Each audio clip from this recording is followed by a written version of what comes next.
1 اگست تک investigation complete نہیں ہوئی. جب انویسٹیگیشن ساتھ ہی عدالت نے ہدایت کر دی کہ 1 اگست تک چلان کمپلیٹ کر کے لائیں، ساتھ انویسٹیگیشن کمپلیٹ کر کے لائیں. تو جب چلان کمپلیٹ کر کے لانا ہے تو میں نے کہا تھا ہمارے پاس 4 حق کے یقیں ہیں. یہ میں نے آپ کے چینل پہ ہی کہا تھا اور 2 دکھائے ابھی میں نے. اچھا ٹھیک ہے. اور تیسرا ان کو ملنا ہے 1 اگست والے دن. 1 اگست والے دن ایک اور اہم دن ہے، وہ ابھی میں یہاں پہ ڈسکلوز نہیں کرنا چاہ رہا. وہ بھی ایک خوشی کا دن ہے اور اس فیملی کے لیے خوشی کا دن ہے، اور اس میں بھی ہم سیلیبریٹ کریں گے. اور ساتھ ساتھ ان کا جو حال ہوگا 1 اگست کو وہ بھی ہم سیلیبریٹ کریں گے. اور میں اس دن کراچی جاؤں اور کچھ ٹائم مہدی بھائی کے ساتھ گزاروں. بسم اللہ الرحمن الرحیم. فیاض رامے ایڈوکیٹ صاحب میرے ساتھ موجود ہیں.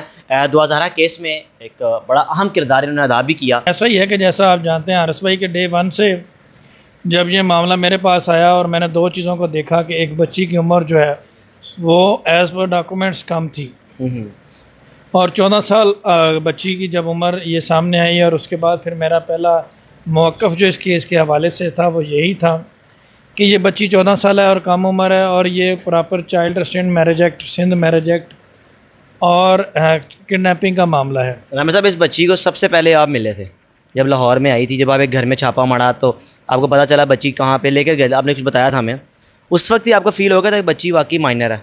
جی بالکل، مجھے اسی وقت میں نے، اور اس سے پہلے بھی مجھے یقین تھا، لیکن جب میں نے فرسٹ ٹائم بچی کو فزیکلی یہاں پہ سمن آباد کے علاقے میں دیکھا جہاں پہ یہ ہمارے جانے سے تھوڑی دیر پہلے یہ فرار ہوئے، اور وہاں پہ ہم نے دیکھا اور یہ چیزیں اس میں بچی بالکل یہ کلیئر تھا مائنر تھی. اور میں نے اسی وقت کہہ دیا تھا کہ جس طریقے سے پنجاب یونیورسٹی میں ملزمان کو شیلٹر پرووائڈ کیا گیا، اور ایک کرنل صاحب جو تھے جنہوں نے 3 دن تک ملزمان کو ریسٹ نہیں کرنے دیا گیا، اور ایک ویڈیو بھی میری وائرل ہوئی تھی جس میں اصغر کا میں نے بیان لیا تھا، اور اس ملزم کو ہم نے کس طریقے سے اریسٹ کیا بامشکل، جس کے لیے ہمیں CCP لاہور اور 5 SP اور 3-4 SHOs کی ہمیں جو ہے وہ ہیلپ لینی پڑی، اور پھر جا کے بڑی مشکل سے ہم نے اس شخص کو اریسٹ کیا تھا. اور ہمیں تو اسی وقت 2 چیزیں میں نے اسی وقت کلیئر کر دی تھیں، ایک یہ کہ یہ بچی مائنر ہے، دوسرا یہ پیور کڈنیپنگ کا معاملہ ہے. اور میں نے آپ کو یاد ہوگا ڈے 1 سے یہ کہہ دیا تھا کہ چاہے اس موقف میں اکیلا بھی رہ جو مہدی بھائی کے ساتھ، جب بہت زیادہ تنقید ہو رہی تھی، جی مختلف طرح کے نام دیے جا رہے تھے کہ یہ ٹرین والا وکیل ہے اور یہ ہے اور وہ ہے. نہیں، اب تو آپ جہاز والے بن گئے ہوئے ہیں. جی بالکل، آپ کی بات ٹھیک ہے. جہاز اور ٹرین سے کوئی انسان کے اسٹیٹس کا فرق نہیں پڑتا. یہ دونوں چیزیں جو ہیں وہ ضرورت پوری کرنے کے لیے ہیں، اور ضرورت کے حساب سے انسان نے چیزوں کا استعمال کرنا ہوتا ہے. بالکل. تو مختصر بات یہ ہے کہ میں نے تو ڈے 1 سے یہ کہا تھا کہ یہ کڈنیپنگ کا معاملہ ہے اور یہ ہیومن ٹریفکنگ کا معاملہ ہے. اور ایک سٹیج پہ جب میں سندھ ہائی کورٹ میں پیش ہوا تھا تو جسٹس اقبال کلوڑو کی یہ ریمارکس ہے جنہوں نے میری بات کے ساتھ ایگری کیا اور کہا کہ یہ کڈنیپنگ کا اور ہیومن ٹریفکنگ کا معاملہ ہے، اور اسی لیے یہ FIA کو سونپا گیا تھا میٹر. اور پھر ایک IG سندھ بھی تبدیل ہوئے، وہ بھی آپ نے دیکھا کہ جب یہ کہتے تھے کہ جی یہ بریانی کھا کر آ جائیں گے، تو ہمارے جانے سے ایک IG سندھ جو تھے وہ تبدیل ہوئے. اور میں نے کہا تھا کہ ہر حال میں بچی پیش ہوگی، بالکل، اور کڈنیپنگ کی دفعات لگنی. الحمدللہ وہ دفعات لگ گئیں، بچی مائنر ڈکلیئر ہو گئی اور اس کے ڈاکومنٹس کو کنسیڈر کیا جا رہا ہے. ابھی جب ٹرائل چلے گا تو ٹرائل میں ڈاکومنٹس کو ہی پریفرنس دی جانی ہے، کبھی بھی میڈیکل کو نہیں دی جائے گی. بالکل. اور رامے صاحب ابھی جو کہہ رہے تھے کہ بچی کا دوبارہ میڈیکل کی درخواست پاسبل ہے تھا یہ؟ سر یہ تو ایک لطیفہ ہی بنتا ہے. ایک اس کے بارے میں طلب بھائی آپ کو زیادہ بتائیں گے کہ یہ میڈیکل بنتا ہے کہ نہیں بنتا ہے بھائی جان؟ جی بالکل بھی نہیں، کیونکہ آپ دیکھیں کہ پاکستان کی ہسٹری کا سب سے کمپیٹنٹ میڈیکل بورڈ جو کہ سپریم کورٹ کی فائنڈنگ پہ اسٹیبلش ہوا، اس میں انہوں نے اسیس کیا، بچی کی ایج ڈٹرمن ہو گئی. تو جب یہ لاہور میں مجسٹریٹ صاحب کی کورٹ میں انہوں نے ایک پٹیشن موو کی تھی اس کو دارالمان بھیجنے کی، اس پٹیشن میں انہوں نے فردر مسلینیس اپلیکیشن دے دی اس کا میڈیکل کروایا جائے. حقائق نہیں رکھے گئے، کورٹ کو مس لیڈ کیا گیا. تو جب ہم نے الحمدللہ اللہ کے فضل و کرم سے اپنے آرگومنٹ سٹارٹ کیے تو یہ وہاں سے فرار ہو گئے. جب ان کے پاس کوئی جواب نہ بچا تو آئیں بائیں شائیں یہ کرنے لگ گئے. کیونکہ جب ایک میڈیکل بورڈ، آپ دیکھیں کہ اس فورم پہ اس کو آپ چیلنج نہیں کر سکتے. اب اس کیس کی کوگنیزنس سٹی کورٹ کراچی مجسٹریٹ صاحب لے چکے ہیں، وہاں پہ ٹرائل بیفور کورٹ پینڈنگ ہے. تو اب جب ایک کمپیٹنٹ جورسڈکشن نے اس کی کوگنیزنس لے لی ہے تو اب یہاں پر تو جسٹ وہ ایک شیلٹر ہوم، ایک دارالامان کی پٹیشن میں مسلینیس اپلیکیشن دے رہے تھے. تو یہ تو کمپیٹنٹ جورسڈکشن ہی نہیں تھی. مجسٹریٹ صاحب نے میری بات سے ایگری کیا اور ان کی یہ تمام قسم کے انہوں نے وہ رد کی. انہوں نے کہا کہ ہسٹری کا کمپیٹنٹ میڈیکل بورڈ بنا ہے جو کہ سپریم کورٹ کی فائنڈنگ پہ بنا ہے, پاکستان کی سب سے سپیریئر کورٹ کی فائنڈنگ پہ بنا ہے. تو وہ اس بورڈ کو مجسٹریٹ صاحب کی کورٹ میں چیلنج کر رہے تھے. عامر صاحب آخر کے آگے کیا ہوگا؟ 1 اگست تک اس کو ضمانت ہے, 1 اگست کے بعد تو نہیں لگتا کہ ایکسٹینڈ ہوگی؟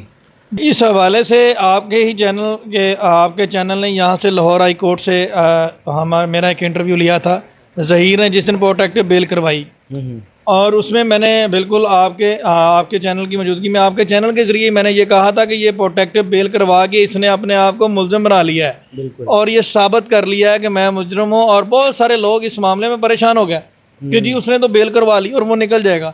لیکن میں نے کہا کہ اس نے سرنڈر کر لیا عدالت کے سامنے. اب تو جو ہے نا وہ بکرا جو ہے وہ چھری کے نیچے آ گیا, سمجھے. اور وہی ہوا کہ 14 مئی اپنا جولائی تک اس کی وہ بیل تھی. 14 کے بعد جو ہے وہ 18 جولائی کو اس نے جا کے ملتان بینچ سے کروائی جھوٹ بول کے, جو 22 جولائی تک ہوئی. اور پھر لوگ پریشان ہو گئے کہ یہ کیا جی اس نے بیل کروا لی. میں نے کہا جی یہ زیادہ تک بیل نہیں چلے گی. 22 سے ملی 25 تک, اور 25 کو میں نے کہہ دیا کہ زیادہ سے زیادہ 3 سے 4 دن کی بیل ہے, آخرکار جیل ہی ہے. صحیح بات. اور اب ملی ہے 1 اگست تک. 1 اگست تک انویسٹیگیشن کمپلیٹ نہیں ہوئی. جب انویسٹیگیشن ساتھ ہی عدالت نے ہدایت کر دی کہ 1 اگست تک چلان کمپلیٹ کر کے لائیں, ساتھ انویسٹیگیشن کمپلیٹ کر کے لائیں. تو جب چلان کمپلیٹ کر کے لانا ہے تو میں نے کہا تھا ہمارے پاس 4 حق کے یقے ہیں. یہ میں نے آپ کے چینل پہ ہی کہا تھا, اور 2 دکھائے ابھی میں نے. اچھا ٹھیک ہے. اور تیسرا ان کو ملنا ہے 1 اگست والے دن.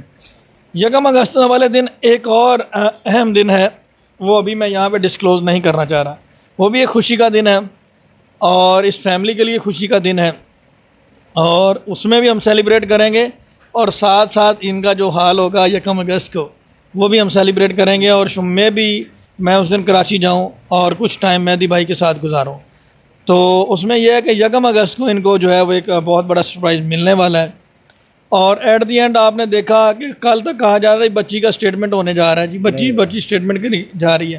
تو میں نے رات کو ہی کرنٹ ریویو سیریز ایک چینل ہے جس میں میں نے لائیو ہوا تھا, میں نے بتا دیا تھا کہ یہ بچی کا کوئی اسٹیٹمنٹ ہونے نہیں جا رہا. بچی آلریڈی مائنر ڈکلیئر ہو چکی ہے, اور اب اس کا جو ہے وہ کیا نام ہے وہی ہونا ہے کہ مائنر چائلڈ کے جو تحفظات ہوتے ہیں, سیف گارڈ جو ہوتے ہیں, ان کو پروٹیکٹ کرنے کے لیے عدالت نے ایک تصدیق کرنی ہوتی ہے. اور دوسرے نمبر پہ سندھ ہائی کورٹ کی جو ڈائریکشن تھی اس کی کمپلائنس کے لیے جو چیزیں ہیں اس کو فالو کرنے کے لیے, اس کو کمپلائنس کرنے کے لیے بچی کو بلایا تھا. اور وہ فارمیلٹیز پوری کرنے کے بعد بچی کو آج چائلڈ پروٹیکشن دوبارہ شفٹ کر دیا گیا, اور ان کا بیان والی کہانی بھی بیٹھ گئی. اور کل تک یہ جو وکٹریاں بنا رہے تھے وہ وکٹریاں آج نہیں نظر آ رہی, اور یہ جو کہتے تھے ہمارا کچھ نہیں ہو سکتا, وہ اب عدالتیں چھوڑ کے عدالتوں میں ناکام ہونے کے بعد اب آ گئے پریس کانفرنس میں, اور پریس کانفرنس سے اب آئیں گے سڑکوں کے اوپر. آپ نے بالکل یہ عامر صاحب کی گفتگو سن لی, اور 1 اگست کو کیا ہونے جا رہا ہے انہوں نے بتا دیا کہ وہ سرپرائز ہے. اب لیٹس سی کیا ہوتا ہے. اپنے میزبان کو اجازت دیجیے. اللہ حافظ.